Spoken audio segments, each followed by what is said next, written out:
അസ്സലാമു അലൈക്കും. അൽഹംദുലില്ലാഹി റബ്ബിൽ ആലമീൻ.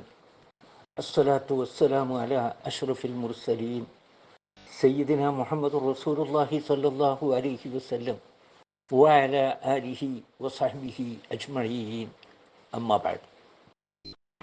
ഓരോരുത്തരുടെയും ചെയ്തികൾക്ക് അങ്ങനെ അള്ളാഹു പ്രതിഫലം നൽകും. തീർച്ചയായും അള്ളാഹു അതിവേഗം കണക്ക് നോക്കുന്നതാണ്. അതിവേഗം വിചാരണ ചെയ്ത് അക്രമത്തിനും ദുഷ്ടതക്കുമുള്ള പ്രതിഫലം അള്ളാഹു ഈ ചീത്ത മനുഷ്യർക്ക് നൽകും. അക്രമവും ദുഷ്ടതയും തങ്ങളെ കാത്തുരക്ഷിക്കുമെന്ന് അവർ പണ്ട് ധരിച്ചിരുന്നല്ലോ. അതിൻ്റെ അപമാനവും വേദനയുമാണ് അതിവേഗം അവർക്ക് നൽകപ്പെടുന്നത്.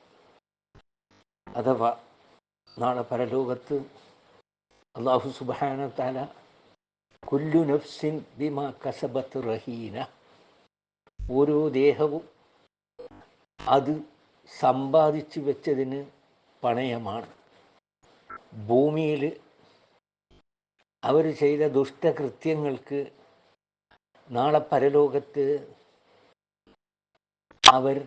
അവരുടെ ദേഹങ്ങൾ അള്ളാഹുവിൻ്റെ ശിക്ഷക്ക് പാത്രീഭൂതരായിരിക്കും.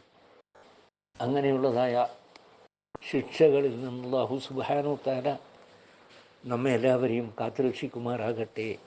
വ ആഖിറു ദഅവാന അനിൽ ഹംദുലില്ലാഹി റബ്ബിൽ ആലമീൻ. അസ്സലാമു അലൈക്കും.